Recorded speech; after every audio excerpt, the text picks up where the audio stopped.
impact of higher tariffs on goods from China. Dan Schwartz is Principal of Customs and Trade Practice with Crow LLP. Hello, Dan. Hello, Bob. Devin Hall is Tax Partner and Managing Partner for the Energy Practice of Crow LLP. Hello, Devin. Hello, Bob. Dan, let me ask you, where are we right now with the U.S. Trade Representative's plan to raise the Section 301 tariff rate on goods from China?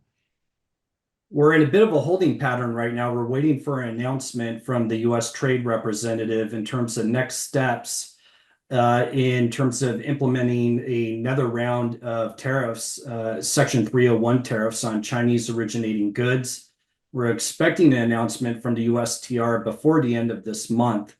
What we're looking at potentially is increased tariffs across very fragmented areas, very targeted areas, such as solar cells, semiconductors, ship-to-shore cranes, imposition of increased tariffs on imported steel, for example. Even medical products could also be experiencing increased tariffs. The USTR had to postpone the announcement. They were looking originally to make an announcement in August, early part of August. They've since postponed that for 30 days as they received over 1,100 comments from the trade community as they solicited input.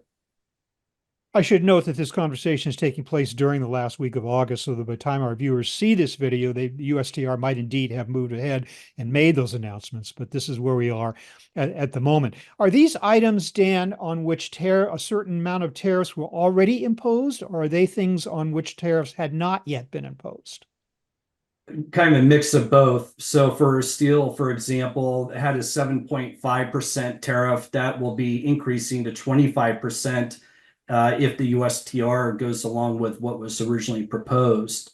We're also going to be seeing a doubling of tariffs on semiconductors, for example. And we're also going to be seeing increases in the solar industry as well, too.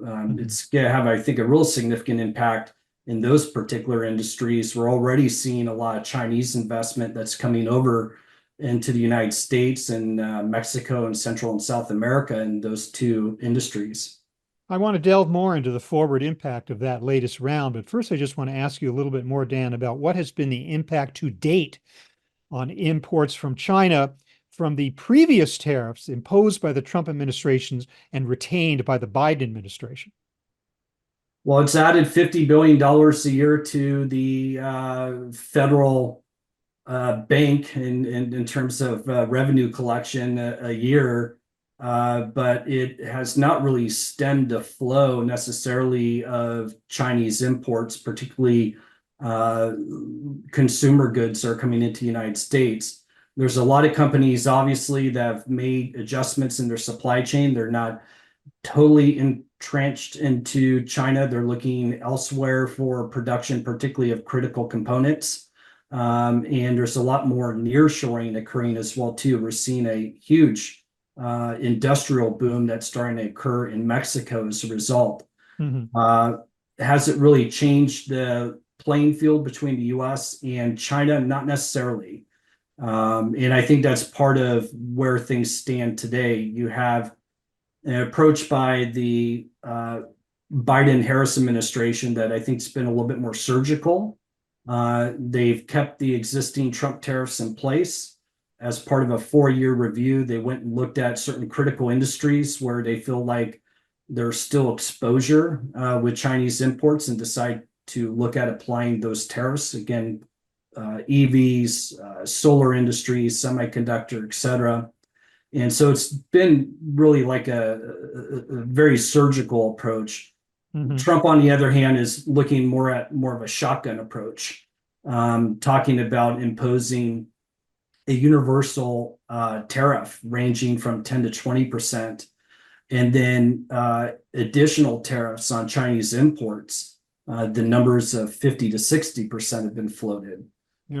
So two very different approaches on how to deal with China. But I think the one thing that everybody can agree upon is that all the policy wonks who were very much in favor of admitting China into the WTO back in 2001 with the hope or thought that China would open their market and economy and move away from being so strongly having an economy dependent on government control.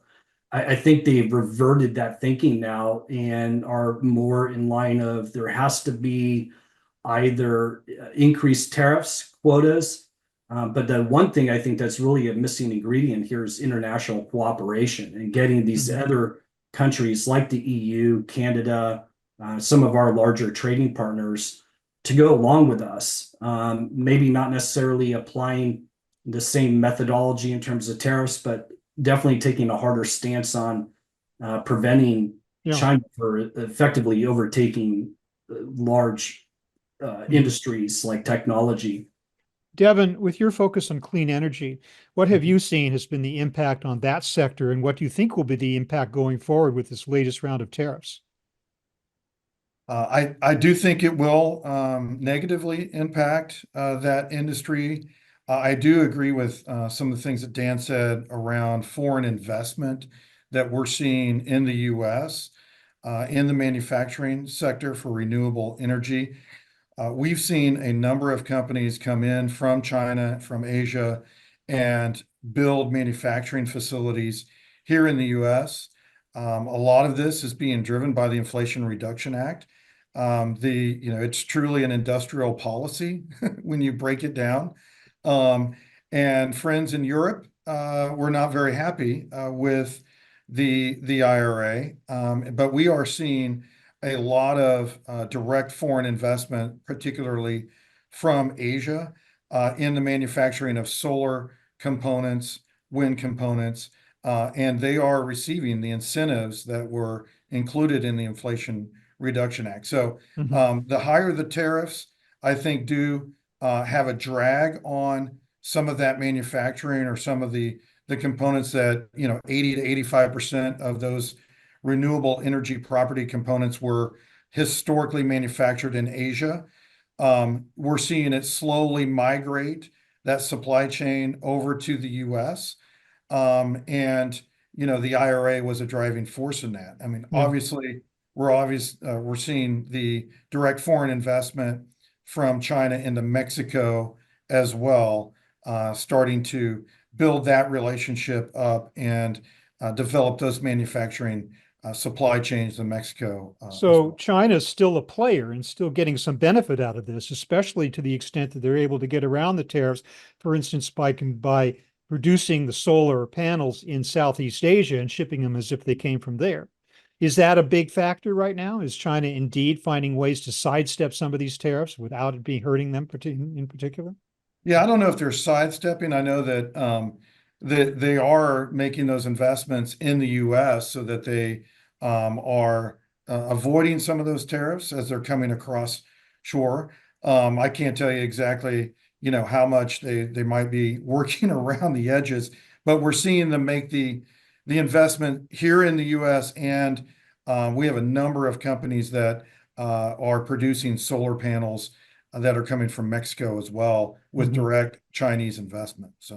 Well, okay, so assuming that the tariffs are to some extent having a positive impact to the extent that they are encouraging more of a domestic production base or a nearshore production base, great.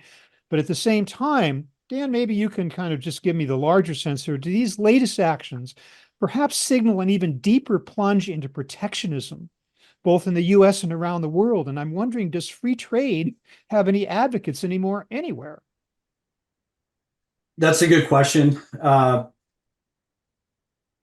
You see the expansion of globalism, I think, is kind of reach a zenith, and we're on the backside of that.